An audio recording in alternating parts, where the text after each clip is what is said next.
I knew it. I thought he had a learning disability. So, a child of a useless mother is useless, huh? Don't say such things in front of the child. It's just the truth. Today was the day Aaron's test results would be known. He was diagnosed with a learning disability. But that doesn't mean he deserves to be called useless. You are useless. He actually said that to Aaron. That's unforgivable. I'm okay, but apologize. What? No way. Involuntarily, my fist clenched with anger. Without a word of apology, my husband left. He didn't come back the next day. Then, he called. I'll leave the defective product to you. I'm going to make a new child. What? And so, my husband abandoned Aaron and me. 3 years later. What are you doing? I happened to encounter my husband, who had become paraplegic. Actually. My name is Jenny Walters, and I turned 45 this year. I started working at a local cosmetics factory right after graduating from high school. I lost both my parents to illness right before graduating from high school. So I had to give up on further education. At that time, I was barely living, unable to think about anything other than myself. Haven't you been pushing yourself too hard recently? Yes. Why don't you take a break? Thank you both. But I'm okay. Thankfully, I wasn't lonely thanks to my grandparents. And I had a dream of saving money to become a nurse. That was triggered when my parents were hospitalized. The care provided by the nurses left a lasting impression on me. By my 25th birthday, I had saved enough money to take the first step towards my goal. So, you've worked hard to get here. But the real challenge starts now. We will always support you, Jenny. Then, I graduated from nursing school as valedictorian and passed the national examination. I secured a job at a local university hospital. Later, I would have a fateful encounter. I was assigned to a male patient who was hospitalized with a fracture. How are you feeling, Mr. Hansen? Much better. I still can't walk on my own, though. You shouldn't push yourself yet. Okay. This man, Mr. Hansen, was the same age as me and was born in the next town over. He was someone who treated everyone equally, quickly becoming friends with the other patients in the same room. And then, 2 weeks after being hospitalized. Yes? What is it? Once my leg is healed, would you go out with me? I actually fell in love with you at first sight. What? Despite other patients being around, I raised my voice in shock. Though I was surprised, deep down, I was very happy. The reason being, just last month, a senior nurse at this hospital happily married one of the patients. I wondered if such things really happened, but I was a bit envious of such manga-like developments. So, what do you think? Let me think about it for a bit. Understood. After that, I spent days agonizing over how to respond. 3 days later. About what you asked the other day. Yes? Please take care of me. I might have been a bit carried away at that moment. However, observing his actions on a regular basis, I felt he was a very sincere and wonderful man. That's great. Now I'll have even more motivation for my rehabilitation. His recovery thereafter was astonishing. And he was discharged from the hospital much sooner than the expected additional month. Then came the day of our promised date. We met up in front of the station and initially went to a cafe. We were both tentatively trying to find topics to talk about. How should I call you? Whatever you like. My first name is Jenny. Then, Jenny it is. And what should I call you? I'd be happy if you called me Ben. That day, we talked about various things at the cafe and then parted ways. After that, We went on several dates, and we started dating. The last time I had a boyfriend was when I was in high school. So I had no experience with adult relationships. That I could be so at ease, even in such circumstances, was thanks to him. One day, about a year after we started dating, while I was working as usual, an emergency patient was brought in. What? Why are the two of you here? The patients turned out to be my grandparents. Upon further inquiry, I learned that they were hit by a drunk driver while walking on the sidewalk. All I could do was pray that they would be okay. After a long emergency surgery, sitting in front of the operating room, the attending doctor approached me. The moment I saw his face, I understood everything.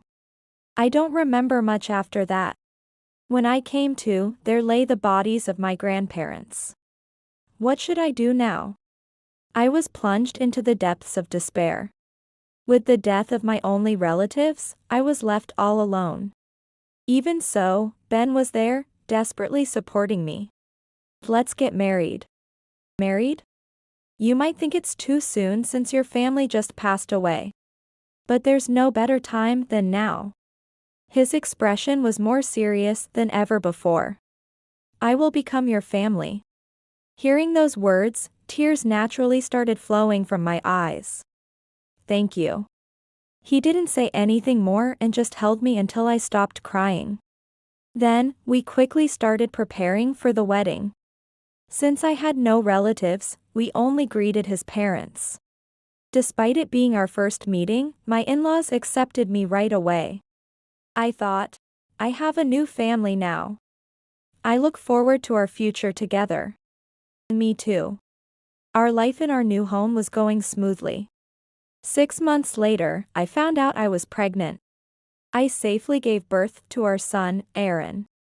I thought, I have a new family again. I'll do everything I can to protect this child so he doesn't have to go through what I did. However, problems started to arise. As Aaron began to speak, I noticed something was off. There was nothing wrong with his speech per se. But he seemed not to listen to us, lost in his own world. This became more apparent after he started going to kindergarten. Despite this, I patiently interacted with Aaron, but why doesn't Aaron ever listen? My husband sighed heavily.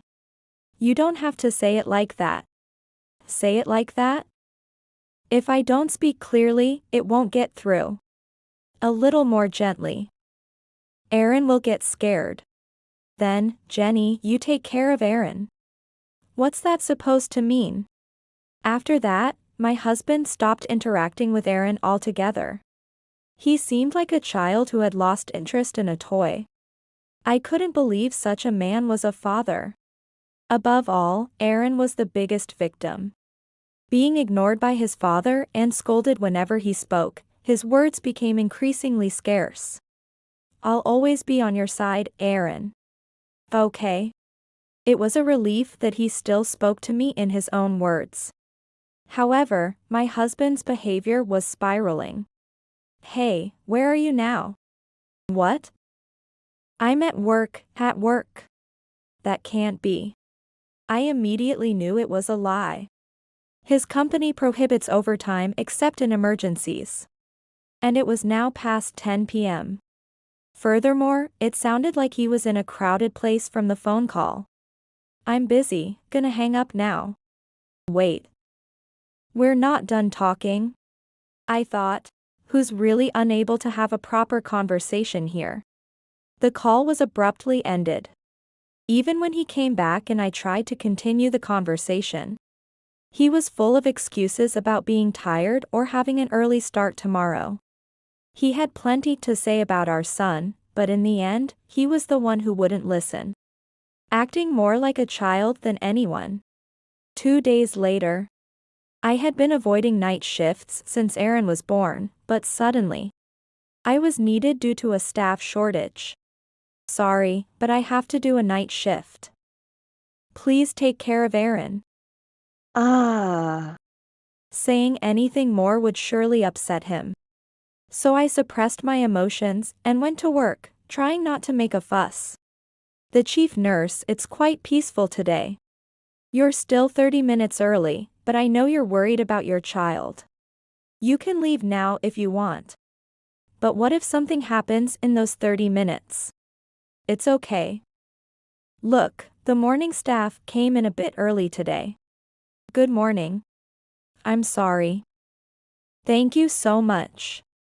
Thanks to the chief nurse's arrangement, I was able to go home earlier than usual. The door was locked, but upon closer inspection, only my husband's shoes were missing. Sighing, I headed to the living room and found Aaron curled up on the sofa. What are you doing here? I'm hungry. Where's Dad? Aaron shook his head. My husband had left the previous night without feeding him and had not returned since. I immediately prepared some food and let him eat. He was so hungry he ate voraciously. Take your time eating. It's really delicious. I thought, how could he neglect him to this extent? What is he thinking? Months passed, and a kindergarten teacher made a suggestion. They suspected Aaron might have a developmental disorder and recommended we get him tested.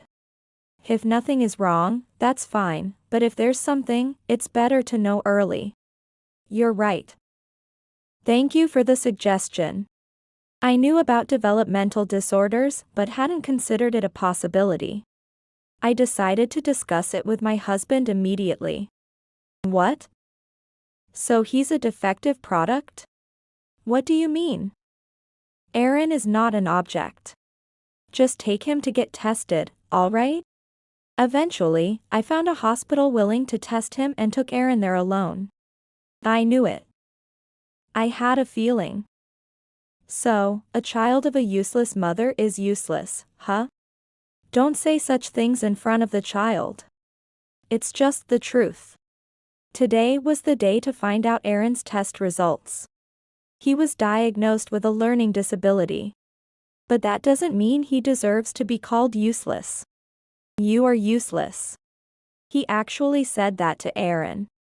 That's unforgivable. I'm okay, but apologize.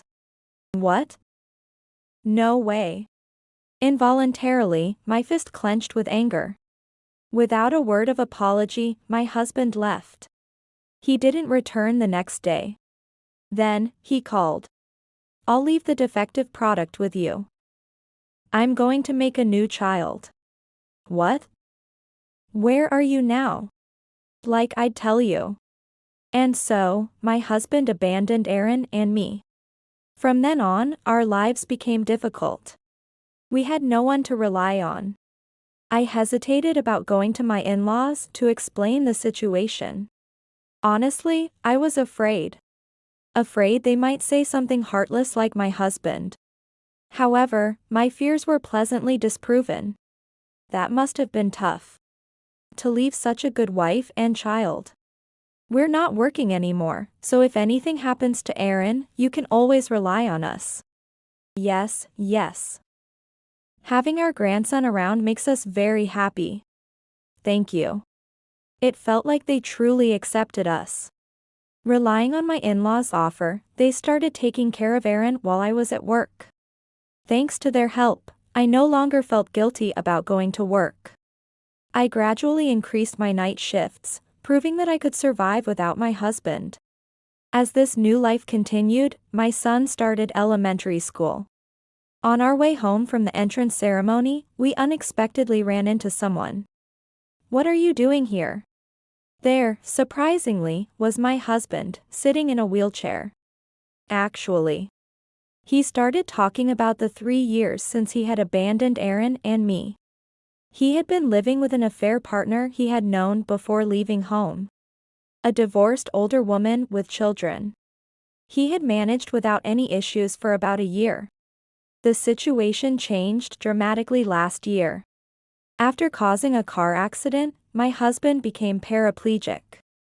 The affair partner and her child were in the car with him, but he was the only one seriously injured. I thought, is this karma? However, I didn't understand why he was here. So, why are you here? Well, then, a woman and her daughter came running towards us. Dad. You were here? You disappeared again. Let's go home. Ah. Okay. And who is this? Uh. I'm an old high school classmate of Ben's. Is that so? Can you go ahead without me? What? Are you okay, on your own? I can make it back from here on my own. Okay? See you later then. She nodded at me and left with the girl, who was wearing a shiny new backpack. I never thought she'd be Aaron's classmate. Yeah. That's how it is.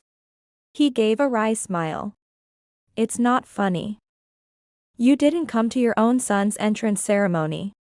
Why bother with someone else's child? That's because. Well, it's better if you hadn't come. It's because Aaron has a disability. I was reminded once again of what a terrible person he is. You think it's my fault? For all you know, you could be the reason. Well, we can't be sure, can we?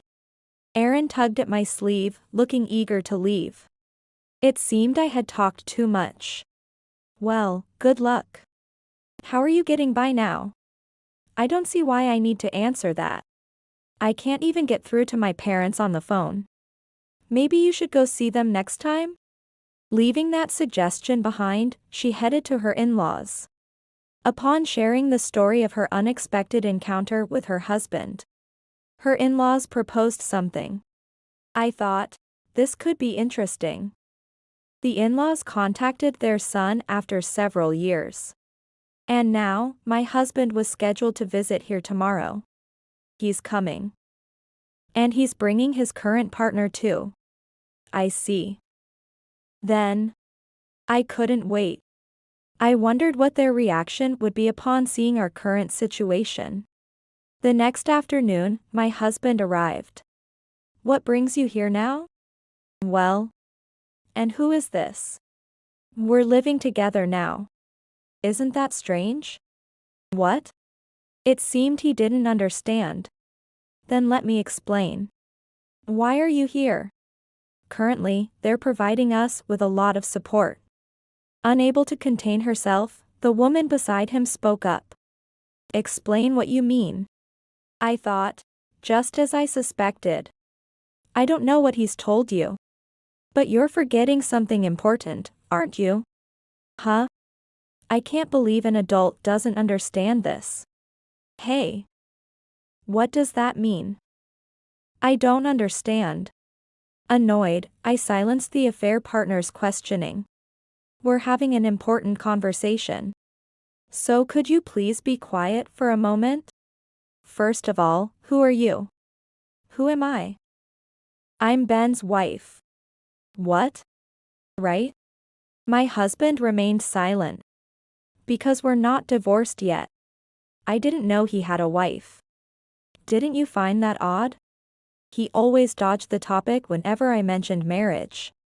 So, you knew all along that you couldn't marry him as things stood. Anyway, I suppose we should ask for compensation from both of you. I was deceived. But you were involved in an affair while I was still around, weren't you? The affair had been ongoing even before my husband left. Right? Well, Yeah. pretending you didn't know won't work, will it? Well, let's leave that to the court to decide. Please, do something. Then, my father-in-law added his comment. In any case, you need to leave this house immediately. And never come back. What does Mom say? The same. Should I bring her here? She's even angrier than I am. What is this all about? Led by the affair partner, my husband left. Then, there was only one thing for me to do. I immediately hired a lawyer to handle the divorce and compensation proceedings. I demanded $30,000 from my husband and $15,000 from the affair partner. Though the affair partner was deceived, she knew my husband was married. Therefore, she had to take some responsibility. Just when I thought everything had concluded, there was a continuation. Really? Is that what happened? That's what I heard. I thought they would split up after this lesson, but that wasn't the case. Their relationship apparently deepened through this ordeal. However, the hardest part, especially with him being paraplegic, is yet to come. Unable to work properly. I wonder how much hardship they will face in the future. I thought, well, it's none of my concern anymore. The compensation I demanded was eventually paid in full, though reluctantly. However, it seems that the two of them eventually split up. After paying the compensation, they used up all their savings. And with my ex-husband unable to work adequately, the affair partner became the breadwinner. It was foreseeable that she would become overburdened with work. Household chores, childcare, and caregiving. Perhaps it's fair to say that the end of money marks the end of a relationship. I heard through the grapevine that accumulated frustrations exploded. And she kicked out my ex-husband. I have no idea where he ended up. Aaron and I continued to maintain a good relationship with my in-laws.